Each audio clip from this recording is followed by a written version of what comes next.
ನಮಸ್ತೆ news Karnataka one ಟಿವಿಗೆ ಸ್ವಾಗತ.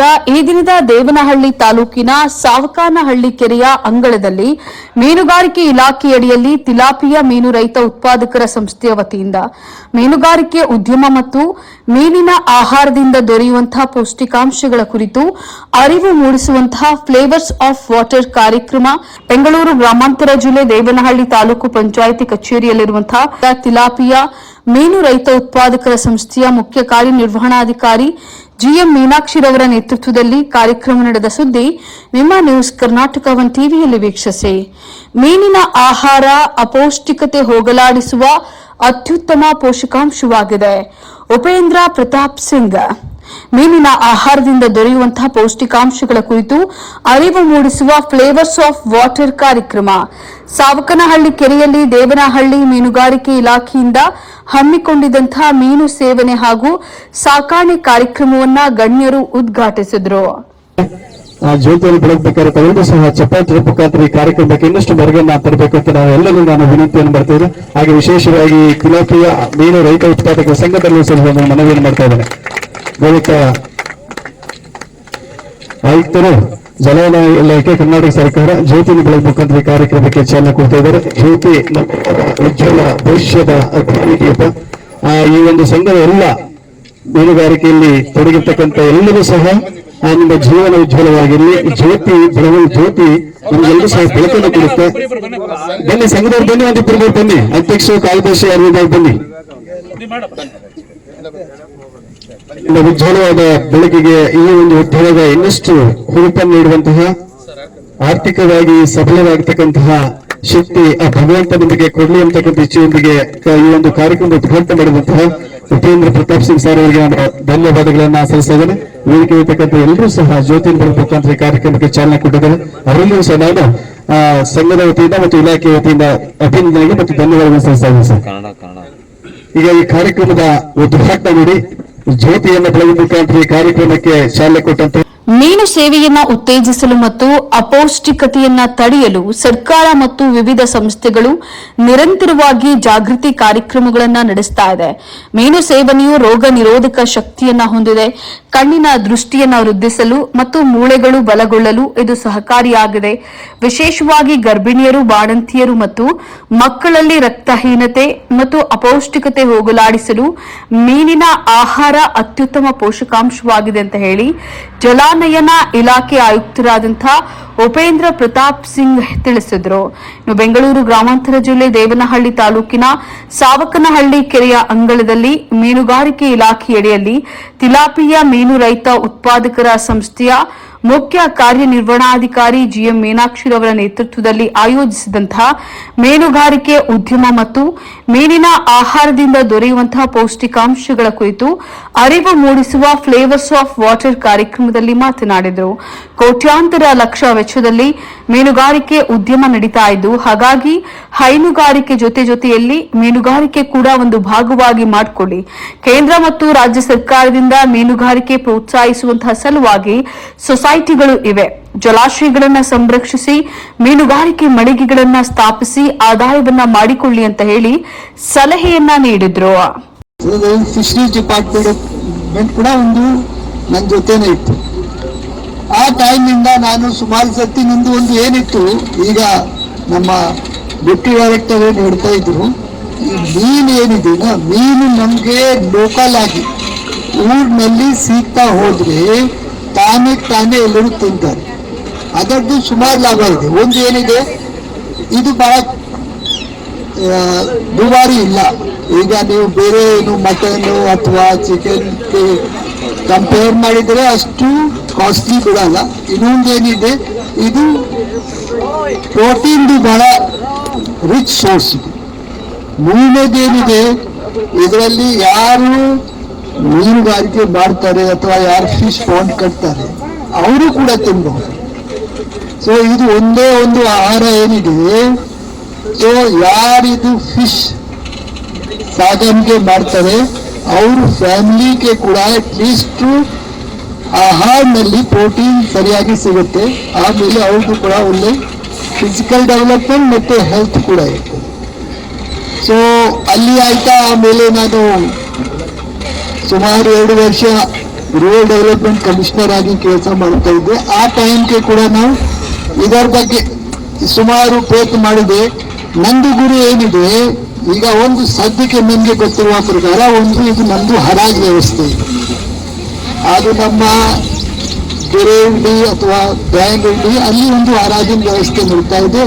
ಅದರಲ್ಲಿ ನೀವು ಕೂಗಬೇಕು ಸುಮಾರು, ಆಮೇಲೆ ಅದರಲ್ಲಿ ಯಾರಿಗೆ ಸಿಗುತ್ತೆ ಆ ಪ್ರಕಾರ ಅವರು ಮಾಡ್ಕೊಂಡು ಹೋಗ್ತಾರೆ. ಆದರೆ ಕಮ್ಯುನಿಟಿ ಬಹಳ ದೊಡ್ಡದು ಇಲ್ಲ, ಆದರೆ ಕೂಡ ಈಗ ಈ ವರ್ಷ ನಿಮ್ಗೆ ಸಿಗ್ಬಹುದು, ಬರುವ ವರ್ಷ ನಿಮ್ಗೆ ಸಿಗ್ತಾ ಇರ್ಬೋದು. ಸೊ ಆ ದಿವಸ ನಾನು ನಿರೀಕ್ಷಿ ಅಮ್ಮ ಜೊತೆ ಮಾತಾಡುವ ಟೈಮ್ಗೆ ಅದೇ ಕೇಳಿದೆ. ಇವರು ಹೇಳ್ತಾ ಇದ್ರು, ನಾವು ಸರ್ ಒಂದು ಹರಾಜ್ ತಗೊಂಡಿದ್ದೀವಿ ಯಾವೊಂದು ಕೆರೆಗೆ, ಅಲ್ಲಿಂದ ನಾವು ಈ ರೀತಿ ಮೀನು ಹಿಡ್ತೀವಿ, ಆಮೇಲೆ ಎಲ್ಲ ಕೆಲಸ ಮಾಡ್ತಾ ಇದ್ವಿ. ಆಕ್ಚುಲಿ ಇದು ಏನು ನಮ್ಮ ಅಮೃತ್ FPO ಒಳಗೆ ನಮ್ಮ ಸ್ಟೇಟ್ ಗೌರ್ಮೆಂಟ್ ಇಂದ ಏನು ಸ್ಕೀಮ್ ಆಯಿತು, 3 ವರ್ಷ ತನಕ ಸುಮಾರು 30 ಲಕ್ಷ ಕಾಸ್ಟ್ ಒಳಗೆ ನಾವು ನಿಮ್ಮೆಲ್ಲರಿಗೆ ಟ್ರೈನಿಂಗ್ ಕೊಡೋದು, ಸಿಯೋದು, ಸಂಬಳ ಕೊಡೋದು, ಮತ್ತೆ ಸ್ವಲ್ಪ ನಿಮಗೆ ಒಂದು ಆಫೀಸ್ ಎಸ್ಟಾಬ್ಲಿಷ್ ಮಾಡಲಿಕ್ಕೆ ಕೂಡ ಒಳ್ಳೆಯ ಒಂದು ಅನುದಾನ ಇತ್ತು. ಆದ್ರೆ ಅದು ಗುರಿ ಏನಿತ್ತು, ನೀವು ಸ್ವಲ್ಪ ಬಿಸ್ನೆಸ್ ಮೈಂಡ್ ಡೆವಲಪ್ ಮಾಡಲಿಕ್ಕೆ ನಿಮ್ಗೆ ಏನ್ ಸಿಗ್ಬೇಕು, ನಿಮ್ಗೆ ಗ್ರಾಹಕ ಸಿಗ್ಬೇಕು. ಯಾರು ನಿಮ್ಮ ಪ್ರಾಡಕ್ಟ್ ಪರ್ಚೇಸ್ ಮಾಡ್ತಾರೆ ಅದು ಒಂದು. ಅದಕ್ಕೆ ನಾವು ಸಾಮಾನ್ಯವಾಗಿ ಮಾರ್ಕೆಟ್ ಲಿಂಕೇಜ್ ಹೆಸರು ಹೇಳ್ತೀವಿ. ಇನ್ನೊಂದು ಏನ್ ಬೇಕು, ನಿಮ್ಮ ಹತ್ತಿರ ಪ್ರೊಡಕ್ಷನ್ ಇರಬೇಕು. ಅದು ಕೂಡ ಯಾರು ನಿಮ್ಮಿಂದ ಪರ್ಚೇಸ್ ಮಾಡ್ತಾರೆ. ಫ್ಲೇವರ್ಸ್ ಆಫ್ ವಾಟರ್ ಕಾರ್ಯಕ್ರಮದಲ್ಲಿ ಜಲಾಯನ ಇಲಾಖೆಯ ನಿರ್ದೇಶಕರಾದಂತಹ ಮೊಹಮ್ಮದ್ ಫರ್ವೇಜ್ ಬಂತನಾಲ್ ಮಾತನಾಡಿ, ಮೀನು ಸಾಕಣೆ ಮಾಡುವವರಿಗೆ ಇಲಾಖೆಯಿಂದ ಅನೇಕ ಸೌಲಭ್ಯ ಹಾಗೂ ತರಬೇತಿ ಕಾರ್ಯಕ್ರಮಗಳಿದ್ದು, ಮೀನು ಸಾಕಣೆ ಮಾಡುವವರು ಇದರ ಸದುಪಯೋಗವನ್ನು ಪಡೆದು ತಮ್ಮ ಜಮೀನುಗಳಲ್ಲಿ, ಹೊಂಡಗಳಲ್ಲಿ ಮೀನುಗಳನ್ನು ಸಾಕಣೆ ಮಾಡಿ ಉತ್ತಮ ಲಾಭ ಗಳಿಸಬಹುದು ಹಾಗೂ ನೀವೇ ಸ್ವತಃ ಮಾರುಕಟ್ಟೆಯನ್ನು ಸಹ ನಿರ್ಮಾಣ ಮಾಡಬಹುದಾಗಿದೆ. ದೇವನಹಳ್ಳಿಯಲ್ಲಿ ವಿಮಾನ ನಿಲ್ದಾಣವಾದಂತಹ ಮೇಲೆ ಜನಸಂಖ್ಯೆ ಹೆಚ್ಚಾಗಿದ್ದು ದೇಶ ವಿದೇಶಗಳಿಂದ ಜನ ಆಗಮಿಸುತ್ತಾರೆ. ಅಂತಹ ಜನದಟ್ಟಣೆ ಇರುವಂತಹ ಕಡೆ ರೈತರೇ ಅಂಗಡಿಗಳನ್ನು ತೆರೆದು ಮಾರಾಟ ಮಳಿಗೆಗಳನ್ನ ಪ್ರಾರಂಭಿಸಿದ್ರೆ ಉತ್ತಮ ಲಾಭ ಗಳಿಸಬಹುದಾಗಿದೆ ಅಂತ ಹೇಳಿ ತಿಳಿಸಿದ್ರು. ಬಹಳ ಚಲೋ, ನಾವು ಮಾಡೆಲ್ ಏಜೆನ್ಸಿ ಬಂದು ನಮಗೆ ಎಲ್ಲ ಹೇಳ್ತೀವಿ, ಸಹಕಾರ ಕೊಡ್ತೀವಲ್ಲ. ಇಲ್ಲ ಸರ್, ಫ್ಲೇವರ್ಸ್ ಅದು ಟೇಸ್ಟ್ ಮಾಡೋದು ಮಾಡ್ತೀವಿ ನಾವು ಅಂತ ಗಾಬರಿ ಆದೀವಿ. ಇಲ್ಲಿವರೆಗೆ ಯಾರು ಮಾಡೇ ಇಲ್ಲ. ಇದು ಈ ಟೈಪ್ ಎಲ್ಲ ಫಿಶ್ ನಮ್ಮ ರೈತ ನಮ್ಮ ಸಂಘದವ್ರು ಏನು ತಾವೇ ಹಿಡಿದಿದ್ದು ಮೀನುಗಳನ್ನು ತಂದು ನಾವು ಸಹಿತ ನಿಮ್ಗೆ ಟೇಸ್ಟ್ ಮಾಡೋಕ್ಕಂತ ಕೊಡ್ತಾ ಇದೀವಿ ಅಂದಾಗ ಭಾಳ ಖುಷಿ ಆಯ್ತು. ಒಳ್ಳೆ ನಮ್ಮ ಫಸ್ಟ್ ಟೈಮ್ ಡೂಯಿಂಗ್ ಅಂದಾಗ ಒಂದು ರೀತಿಯಿಂದ ಬರೀಬೇಕನ್ನಿಸ್ತು. ನಾವು ಬಂದು ಅದು ಹುಡುಕಾಡ್ಕೊತ ಬಂದು ಹೇಳಿದ್ರಲ್ಲ, ಅದರಲ್ಲಿ ಸಹಿತ ನೀವೆಲ್ಲ ಇಷ್ಟು ಜನ ಸೇರಿ ಅಂದಾಗ ಬಹಳ ಖುಷಿ ಆಗ್ತದೆ. ಒಂದು FPO ನಡಿಬೇಕಾದ್ರೆ ಮೇನ್ ಕಾರಣ ಅವರು CEO ಮತ್ತು ಅಧ್ಯಕ್ಷರು, ಅವರು ಸರಿಯಾಗಿದ್ರೆ ನಿಮ್ಮ FPOಗಳು ನಡೆಯಕ್ಕೆ 100% ಸಕ್ಸಸ್ ಆಗ್ತವೆ. ಸುಮಾರು ನಮ್ಮ 1400 FPOಗಳು ನಮ್ಮ ಕರ್ನಾಟಕದಲ್ಲಿ ಇದಾವೆ. ವಿವಿಧ ಬರೀ ಅಗ್ರಿಕಲ್ಚರ್ ಇದೆ, ಫಿಶರಿ ಇದೆ, ರೇಷ್ಮೆ ಇದೆ, ಬೇರೆ ಬೇರೆ FPOಗಳು ಇದಾವೆ. ಯಾವ FPOದಲ್ಲಿ CEO, ಚೀಫ್ ಎಕ್ಸಿಕ್ಯೂಟಿವ್ ಆಫೀಸರ್ ಮತ್ತು ಅಧ್ಯಕ್ಷರು ಸರಿಯಾಗಿದ್ದಾರೆ, ಅವು FPOಗಳು ಮುಂದೆ ಹೊರಟಿದ್ದಾವೆ. ಉಳಿಕಿದ FPOಗಳೇನು ಒಬ್ರು ಕಾಲು ಒಬ್ರು ಹೇಳೋದು, ಒಬ್ರು ಕಾಲು ಒಬ್ರು ಹೇಳೋದು, ಅವನಿಗೆ ಬಯೋದು ಇವನಿಗೆ ಬಯೋದು, ಹೀಗಾಗಿ ಬಹಳ ಅವರನ್ನ ಕುಂಠಿತ ನಡೀತಾ ಇದಾವೆ. ಬಟ್ ಎಲ್ಲಿ ಚೆನ್ನಾಗಿ FPOಗಳ CEO ಮತ್ತು ಅಧ್ಯಕ್ಷರು ಒಬ್ಬರು ಹೊಂದಾಣಿಕೆ ಮತ್ತು ಸರಿಯಾಗಿ ಡೈರೆಕ್ಷನ್ ಅಂತ ಹೋಗ್ತಾ ಇದ್ದು, ಎಜುಕೇಟೆಡ್ CEOಗಳು ಎಲ್ಲಿದ್ದಾರೆ ಅವ್ರನ್ನ CEO ಅಂತ FPOಗಳು ಬಹಳ ಮುನ್ನಡೆ ಹೋಗ್ತಾ ಇದ್ದಾರೆ. ಅವರಿಗೂ ಸಹಿತ ಬಹಳ ಸಪೋರ್ಟ್ ಅನ್ನು ಗೌರ್ಮೆಂಟ್ ಸಹಿತ ಮಾಡ್ತಾ ಇದ್ದಾರೆ.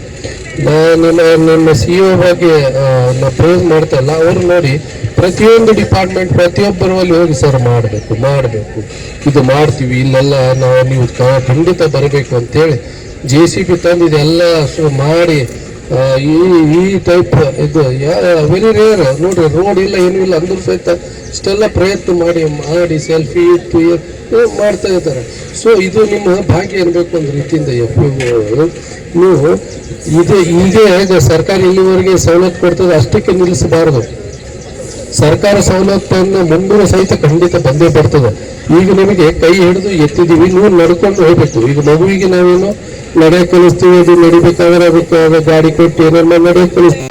ನಮ್ಮ ಕಾರ್ಯಕ್ರಮದಲ್ಲಿ ಭಾಗವಹಿಸಿದಂತಹ ಪ್ರತಿಯೊಬ್ಬರಿಗೂ ಆಯೋಜಕರಾದಂತಹ ತೆಲಾಪಿಯ ಮೀನು ರೈತ ಉತ್ಪಾದಕರ ಸಂಸ್ಥೆಯ CEO ಮೀನಾಕ್ಷಿ GN ಮೀನಿನ ಕಾಳಜಿಗಳನ್ನು ಸವಿಯಲು ಅವಕಾಶವನ್ನ ಮಾಡಿದ್ದು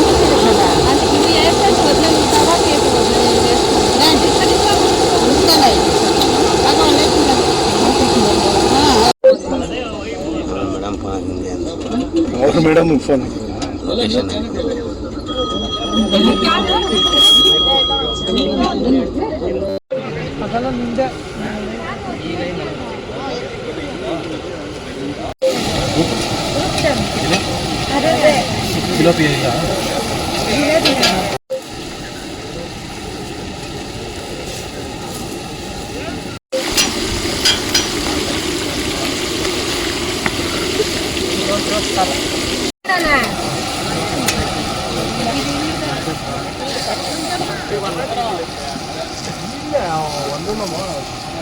ಮೀನು ಮರಿ ಆಗ್ತಾ ಇದ್ರು, ಬೆಳೀತಾ ಇದ್ರು, ಮಾರ್ಕೊಂತಿದ್ರು, ಆ ತರ ಇದೆ. ಈಗ ಹಂಗಿಲ್ಲ. ಸುಮಾರು ನಿಮಗೆ ನಾನೊಂದು ಡೇಟಾ ಹೇಳ್ತೀನಿ. ಲಾಸ್ಟ್ 10 ವರ್ಷಗಳ ಅಥವಾ 12 ವರ್ಷಗಳಲ್ಲಿ ಸುಮಾರು 38,572 ಕೋಟಿವಷ್ಟು ಇದರಲ್ಲಿ ಇನ್ವೆಸ್ಟ್ಮೆಂಟ್ ಆಗಿದೆ ಈ ಮೀನುಗಾರಿಕೆಯಲ್ಲಿ. ಬಹುಶಃ ನಿಮಗೆ ಹೊಸ ವಿಷಯ ಇರ್ಬೋದು ಇದು. ಇದೇನು ಒಂದು ಉದ್ದಿಮೆಯಾಗಿ ಬೆಳೀತಾ ಇದೆ. ಇದು ಒಂದು ಹವ್ಯಾಸ ಅಲ್ಲ, ಏನೋ ಕೆರೆ ಇದೆ ಅಥವಾ ಏನೋ ಒಂದು ಪಾಂಡ್ ಮಾಡ್ಕೊಳ್ಳಿ ಬಿಟ್ಕೊಳ್ಳಿ ಆ ತರ ಅಲ್ಲ. ಈಗ ಈ ಭಾರತ ಸರ್ಕಾರ ಇದನ್ನ ಒಂದು ಉದ್ದಿಮೆಯಾಗಿ ಬೆಳೆಸಬೇಕು, ಒಂದು ಇಂಡಸ್ಟ್ರಿಯಾಗಿ ಬೆಳೆಸಬೇಕು ಅನ್ನೋದು ಇದರಲ್ಲಿ ಬೆಳೀತಾ ಇದೆ. ಇನ್ನೊಂದು ಡೇಟಾ, ಸುಮಾರು 72-73 ಸಾವಿರ ಕೋಟಿವಷ್ಟು ಆದಾಯ ನಮ್ಮ ದೇಶಕ್ಕೆ ಹೊರದೇಶದಿಂದ ಈ ಉದ್ದಿಮೆಯಿಂದ ಬರ್ತಾ ಇದೆ. 200 ಲಕ್ಷ ಟನ್ನು ನಮ್ಮಲ್ಲಿ ಮೀನು ಉತ್ಪಾದನೆ ಆಗುತ್ತೆ ನಮ್ಮ ದೇಶದಲ್ಲಿ. ಅದರಲ್ಲಿ 200 ಲಕ್ಷ ಟನ್ನಲ್ಲಿ ಸುಮಾರು 50 ಲಕ್ಷ ಟನ್, ಅಂದ್ರೆ ಕ್ಲೋಸ್ ಟು 50 ಲಕ್ಷ ಟನ್ನು ಸಮುದ್ರದಿಂದ ಬರುತ್ತೆ. ಇನ್ನು 150 ನಮ್ಮ ಇದು ಈಗ ನಾವೇನು ಒಳನಾಡು ಅಂತ ಹೇಳ್ತೀವಿ, ಕೆರೆ ಅಂತ ಹೇಳ್ತೀವಿ, ಅಥವಾ ನಮ್ದು ನದಿ, ಡ್ಯಾಮ್ಗಳು, ಮತ್ತೆ ಕಲ್ಚರು, ಈಗ ನಾವು ಪಾಂಡ್ ಕಲ್ಚರ್ ಅಂತೆಲ್ಲ ಮಾಡ್ತೀವಿ, ಇದರಿಂದ ಬರುತ್ತೆ. ಸೊ ಅದರಲ್ಲಿ ನಾವು ಎಕ್ಸ್ಪೋರ್ಟ್ ಮಾಡೋದೆಷ್ಟು ಬೇರೆ ದೇಶಗಳಿಗೆ, ಬರೀ 20 ಲಕ್ಷ ಟನ್. ಅದರಲ್ಲೇ 73,000ರಿಂದ 74,000 ಕೋಟಿ ದೇಶಕ್ಕೆ ಬರ್ತಾ ಇದೆ. ಯಾವುದೇ ಒಂದು ದೇಶ ಅಥವಾ ಒಂದು ರಾಜ್ಯ ಅಭಿವೃದ್ಧಿ ಆಗಬೇಕು ಅಂದ್ರೆ ಅದರಿಂದ GDP ಅಂತಂದ್ರೆ ನಾವು ಎಷ್ಟು ಎಕ್ಸ್ಪೋರ್ಟ್ ಮಾಡ್ತೀವಿ ಬೇರೆ ದೇಶಕ್ಕೆ, ಅದರಿಂದ ನಮ್ಮ ದೇಶಕ್ಕೆ ಎಷ್ಟು ಹಣ ಬರುತ್ತೆ ಅನ್ನೋದ್ರ ಮೇಲೆ ಡಿಪೆಂಡ್ ಆಗಿರುತ್ತೆ. ಅಷ್ಟು ಫ್ಯಾಮಿಲಿ ಅದ್ರ ಮೇಲೆ ಡಿಪೆಂಡ್ ಆಗಿರುತ್ತೆ. ಹಾಗಾಗಿ ಇದು ಉದಾಸೀನ ಮಾಡೋ ಅಂತ ವಿಷಯ ಅಲ್ಲ. ಆಯುಕ್ತರು ಬಹಳ ಸಂಕ್ಷಿಪ್ತವಾಗಿ ಹೇಳಿದ್ದಾರೆ ಅದನ್ನ. ಇದನ್ನ ನೀವು ಉದ್ದಿಮೆಯಾಗಿ ತಗೊಳ್ಳಿ. ಒಂದು ನಾರ್ಮಲಿ ನೀವೇನ್ ಮನೇಲಿ 4 ಹಸು ಸಾಕೊಂತೀರಾ, ಒಂದು ಅಡಿಕೆ ತೋಟ ಕಟ್ಕೊಂಡಿರ್ತೀರಾ, ಅಥವಾ ಏನೋ ತರಕಾರಿ ಬೆಳೀತಾ ಇದ್ದೀರಾ, ಅದೇ ತರ ಒಂದು ಆಕ್ಯುಪೇಷನ್. ಅದರಲ್ಲಿ ನಿಮ್ಮ ಟೈಮಲ್ಲಿ ಕೇವಲ 30% ನೀವೊಂದು ಅರ್ಧ ಎಕರೆನೋ, 1/4 ಎಕರೆನೋ ಅಥವಾ 1 ಎಕರೆನೋ ಈ ಮೀನುಗಾರಿಕೆ ಮಾಡ್ಕೊಂಡ್ರೆ, ಆ ಕಡೆಯಿಂದ ಹಾಲಲ್ಲಿ ಬರೋದು, ತರಕಾರಿಯಲ್ಲಿ ಬರೋದು, ನಿಮ್ಮ ಅಡಿಕೆಯಲ್ಲಿ ಬರೋದು, ರಾಗಿ, ಇನ್ನೊಂದು ಮತ್ತೊಂದೆಲ್ಲ ಮಾಡ್ಕೊಂಡೆ ಇಂಟಿಗ್ರೇಟೆಡ್ ಅಗ್ರಿಕಲ್ಚರ್ ಅಂತ ಏನ್ ಹೇಳ್ತೀವಿ. ಅದರಲ್ಲಿ ಒಂದು ಬೆಳೆ ಯಾವುದೋ ಒಂದು ನಮಗೆ ಆ ವರ್ಷ ಬೆಳೆ ಸಿಗಲಿಲ್ಲ, ರೇಟ್ ಸಿಗಲಿಲ್ಲ, ಟೊಮೆಟೊದಲ್ಲಿ ಸಿಗಲಿಲ್ಲ ಅಂದ್ರೆ ಮೀನಲ್ಲಿ ಸಿಕ್ಕಿರುತ್ತೆ, ಇಲ್ಲ ಹಸು ಅಲ್ಲಿ ಸಿಕ್ಕಿರುತ್ತೆ, ಇನ್ನೊಂದೇನೋ ಆಗಿರುತ್ತೆ. ಈ ತರ ಅದಕ್ಕೋಸ್ಕರ ದೇಶ ಸುಮಾರು 38 ಕೋಟಿ ಖರ್ಚು ಮಾಡಿ ನ್ಯಾಷನಲ್ ಡಿಜಿಟಲ್ ಫ್ರಾಡ್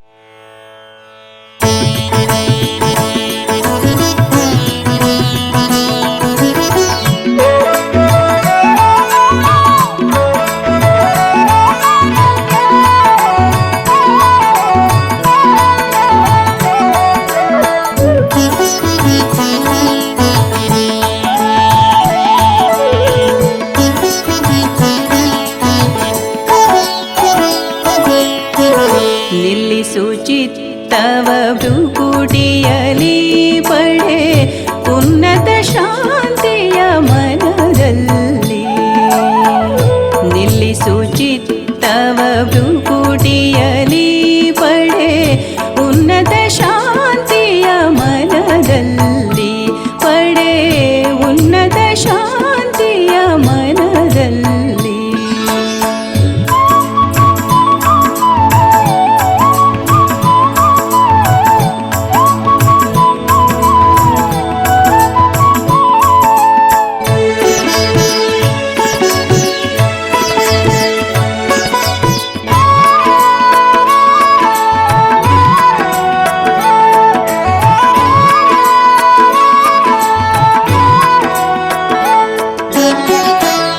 ಮರ್ಕಟವು ನಿಜವಯ್ಯ.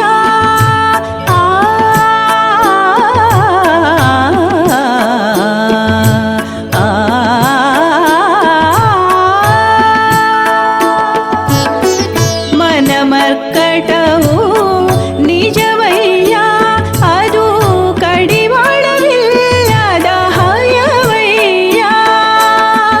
ಆಧಾರವಿಲ್ಲದ ಲತೆಯಯ್ಯ, ಆಧಾರವಿಲ್ಲದ ಲತೆಯಯ್ಯ, ಅದು ದಡವೇ ಇಲ್ಲದ ನದಿಯಯ್ಯ.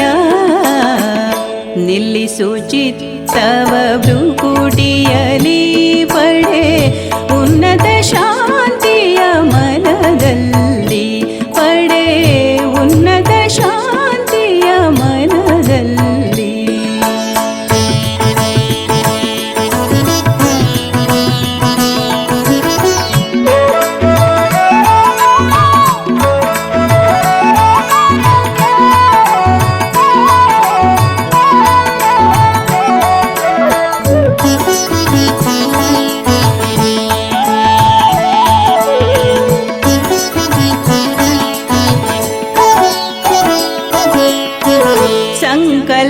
ಸಂಕಲ್ಪವನ್ನು ಏಕಾಗ್ರಗೊಳಿಸು.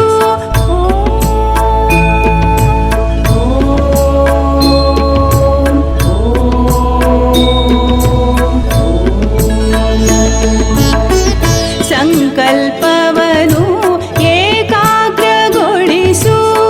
ಶಿವನಲ್ಲಿ ಬುದ್ಧಿಯ ಯೋಗವನಿರಿಸು. ಆತ್ಮಿಕ ಶಕ್ತಿಯ ನೀ ಸ್ವೀಕರಿಸು. ಆತ್ಮಿಕ ಶಕ್ತಿಯ ನೀ ಸ್ವೀಕರಿಸು. ಆತ್ಮಾನಂದವ ಅನುಭವಿಸು. ನ್ಯೂಸ್ ಕರ್ನಾಟಕ 1 ಟಿವಿ ಬೆಂಗಳೂರು ಗ್ರಾಮಾಂತರ ಜಿಲ್ಲಾ ವರದಿ ಸೀತಾರಾಮ್ ಜೊತೆ ಎಂಆರ್ ನಾಗರಾಜು.